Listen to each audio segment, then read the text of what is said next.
That's my blood. That's my blood. It's a lot of my blood.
Okay, come on.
Buy me a drink, sailor. Harry Flynn? Hey! What the hell are you doing here? I'm looking for you, mate. Uh-oh. Should I be flattered or worried? Maybe a bit of both. Come here. I've got a job for us. Really? A client is willing to part with a huge sum of cash if we acquire a certain object for him. All right, I'm listening. Now, you're not gonna like this. Oh, no. No, you're out of your mind. Yeah, you just hear me out for a No, second. Flynn, we both know two people who were killed trying to lift something out of this place. And one who made it out. Yeah, barely. I can't do this without you, Drake. You're the only one who's cracked it, and you know better than anyone it's a two-person job. No. Three, actually. Right. And speak of the devil, here she comes now. What? Chloe Fraser. Nate. Drake. Nathan. Drake. Hello, Harry. Chloe here's one of the best drivers in the business. She'll take good care of us. I bet. Right, look. I've got it all figured out. We go in through the sewer. I'm loving it so far. That puts us in the courtyard. From there, we scale up the wall, run across the rooftops, and just drop down into the exhibit hall. Bob's your uncle. And what is worth all this trouble, I hear you ask? I didn't, but go ahead. But that's it. An oil lamp. Yeah. It's worthless. I don't get it. Neither do we. That's why we tracked you down. Well, it sounds like you're working for a nutcase. Some collector who's got too much time and money on his hands. And by the way, this is not worth any of it. But there's more. How's your 13th century Latin, mate? Where'd you get this? Borrowed it from the files of the nutcase. In Trebizond, we were set upon by thieves. Father, Maffeo, and I were robbed of our greatest treasures. This was written by Marco Polo. Yes, that much we were able to work out. Unfortunately, the rest of it's nonsense. Hey, hold on. So that it should not fall into the wrong hands, I concealed my great sorrow in the unlikeliest place. The light of the great Khan shelters the fate of the 13. See what I mean? It's just gibberish. He's talking about the lost fleet. Yeah. I know, someone want to fill me in? Marco Polo leaves China with 600 passengers and 14 ships, loaded down with treasure from Kublai Khan. And he lands in Persia a year and a half later, with only one ship left and only 18 passengers. Now, he recorded every detail of his journey, but he never told what happened to all those ships and the passengers. So somewhere out there are 13 ships loaded with the Emperor's treasure waiting to be found. Yeah, and that is what your client is after. Hey, look at this lamp. It's covered in Mongolian script. It must have been a gift from Kublai Khan. The light of the great Khan shelters the fate of the 13. Marco Polo hid something inside this lamp. Something that pinpoints the site of the lost fleet. So, we're dicking this guy over, right? Damn straight. Absolutely. You in then? What the hell? I mean, what could possibly go wrong?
Of course it's locked. It's always locked.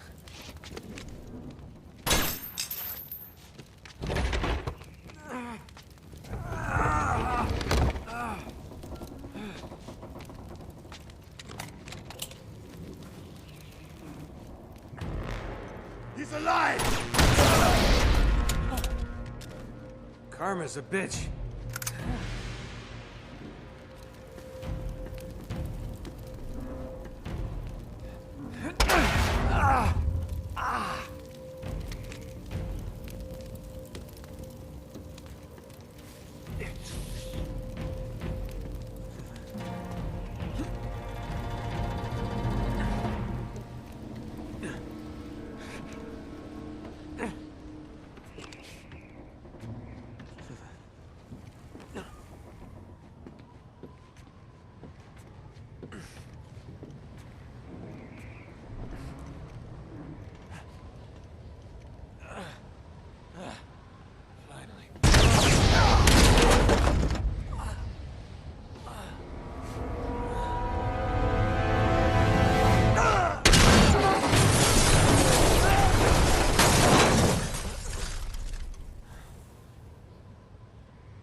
Hello. Well, so much for foreplay. You mind telling me what the hell is going on? You mean with Flynn? Yeah, you might have warned me. And missed the look on your face? Anyway, you haven't exactly made yourself easy to find. Talk about making yourself easy. Oh, you're not jealous. Let's not forget who walked out on whom. After all, you don't get to be jealous. Wait a minute, Chloe. If it makes you feel any better, my relationship with Flynn is strictly professional. Really? Mostly professional. Oh. When I figured out he was actually on to something, I thought you'd want to be in on the action. So what's the plan? Just like we said, we pull the heist, we find the ships, and we make off with the treasure. With Flynn? Mm-hmm. And then? And then we split the take 3 ways, and you and I just disappear. Together, this time. I see. Until then, he can't know about us. He's gonna be pissed. He's gonna be fine. Trust me.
You sure you're up for this?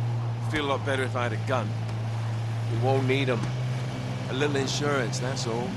Flynn, they're just museum guards. And we have their patrols all mapped out. Relax. Relax. Relax. Have you ever been in a Turkish prison, mate? If we get caught, they will lock us up and throw away the sodding key. You do realise that, don't you? Better than you do. Well, you may fancy that kind of thing, but I don't. Can't afford to make any mistakes. Yeah, and we won't.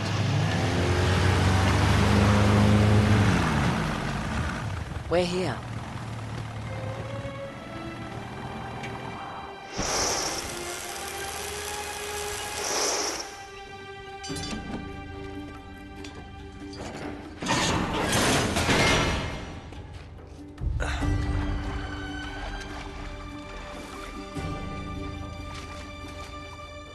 This way.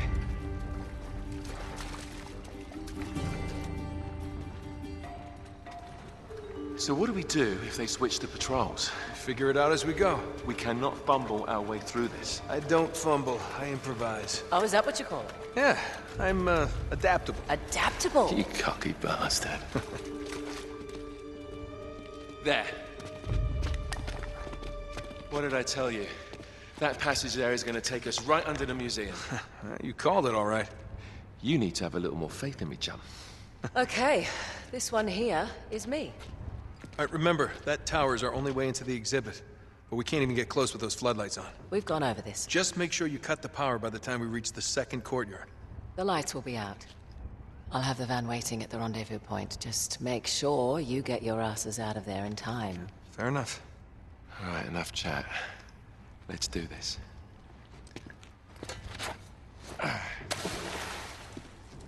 Chloe. See you on the other side. Looking forward to it.